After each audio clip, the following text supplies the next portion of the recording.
Merhaba, hoş geldiniz. Bugün Kandil, mübarek 3 aylara girmiş bulunuyoruz. Herkesin ibadetlerini ve kandilini kutluyorum. Allah ibadetlerinizi kabul etsin ve hayırlara vesile etsin inşallah. Bugünün dolayısıyla da kandil simidi yapmak istedim. Kıyır kıyır pastanelerdeki kandil simitlerin birebir aynısını buyurun yapılışına geçelim.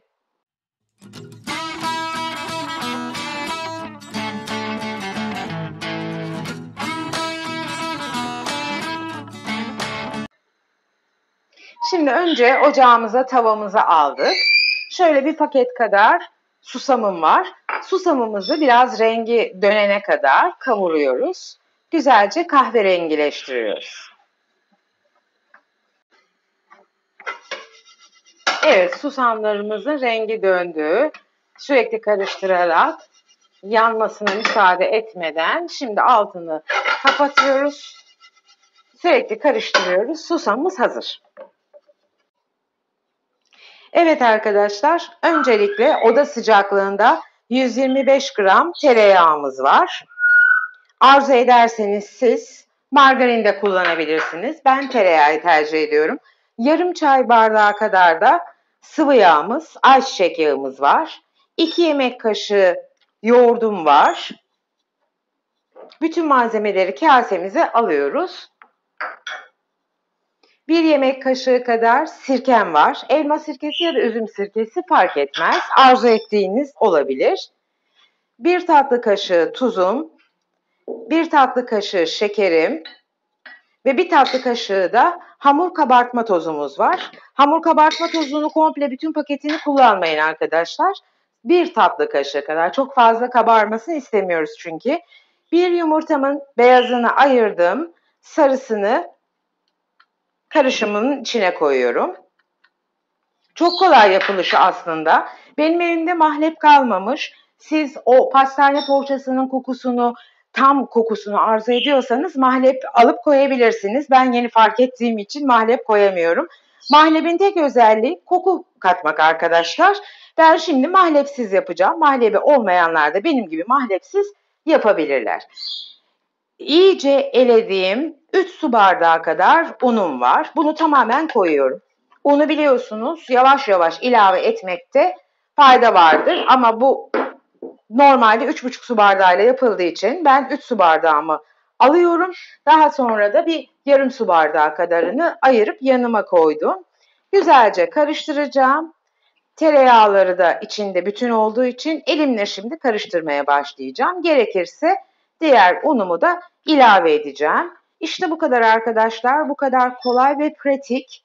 Aslında pastanelerde bir dünya paraya satılan çok lezzetli, mis kokulu kandil simidinin yapılışı aslında bu kadar kolay. Şimdi yağları elimizle erite erite hamurumuzu karıştırıyoruz. Birazdan da bu yarım su bardağı unumu da ilave edeceğim zannediyorum.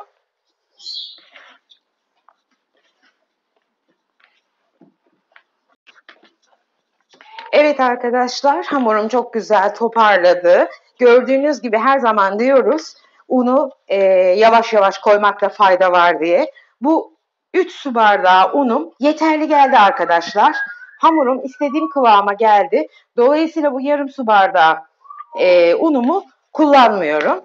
Şimdi hamurumu biraz şöyle tezgahımda da yoğurduktan sonra hamurumdan minik parçalar alıyorum ve eşit kalınlıkta elimle yılan gibi uzatıyorum. Gördüğünüz gibi. Sonra simidimi yuvarlıyorum ve yapıştırıyorum. İşte bu kadar kolay. Yaptığım simitlerimi yağlı kağıdın üzerine koyuyorum. Ve bütün hamurumu bu şekilde simit haline getiriyorum. Arkadaşlar görüyorsunuz ne kadar kolay değil mi? Ne kadar da güzel. Bir ton pastanelere para vermeyin. Siz kendiniz yapın. Sevdiklerinizle birlikte bu güzel simitleri evinizde mübarek günlerde hatta her zaman kuru pasta olarak da yapıp yiyin. Umarım siz de evlerinizde deniyorsunuzdur. Bir nebze olsun faydam oluyordur bu tariflerle size. Evet, bu kadar kolay. Yuvarlıyoruz, bitiştiriyoruz. Simit haline getiriyoruz.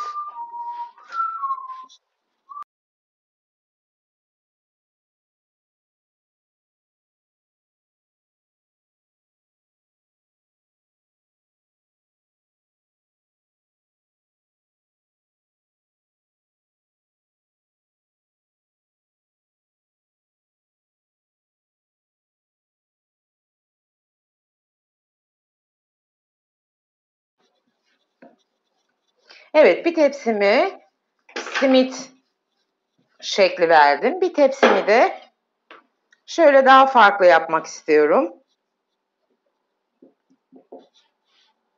Kalan hamurumu güzelce açtım. Ve şimdi böyle bir aparat yardımıyla hamurumu kesiyorum ince olarak.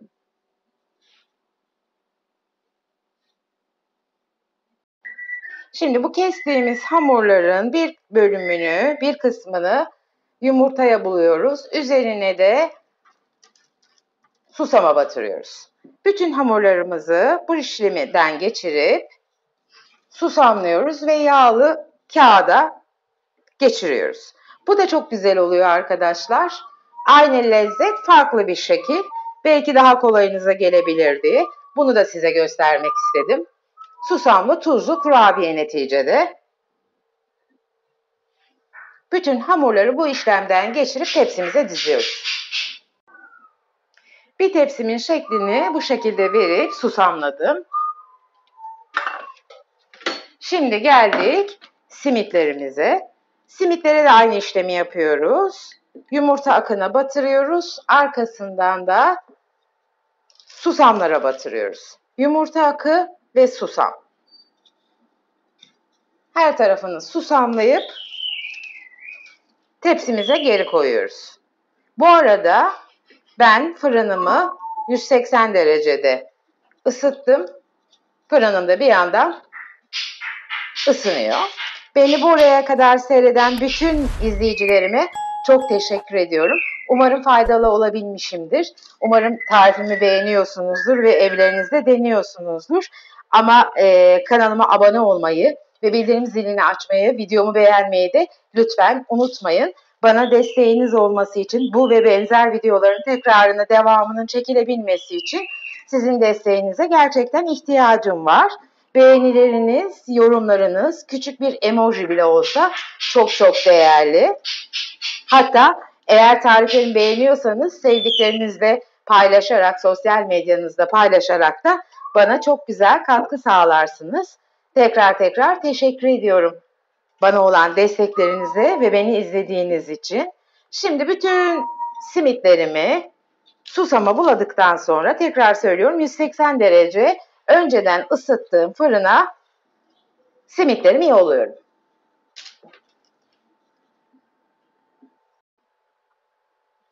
...180 derecede önceden ısıttığım fırınımda yaklaşık 15-17 dakika civarında pişti. Çok güzel oldu kurabiyelerim. Göstermek istiyorum dokusunu da size. Tam bir kandil simidi oldu arkadaşlar.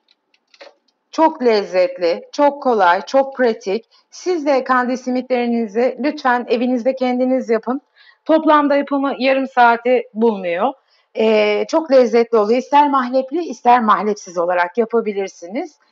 Umarım tarifimi beğenmişsinizdir ve evinizde denersiniz. Videomu beğenmeyi, kanalıma abone olmayı ve bildirim zilini açmayı lütfen unutmayın. Bir sonraki güzel tarifimizde buluşmak üzere. Hoşça kalın, sevgiyle kalın. Beni izlediğiniz için teşekkür ediyorum.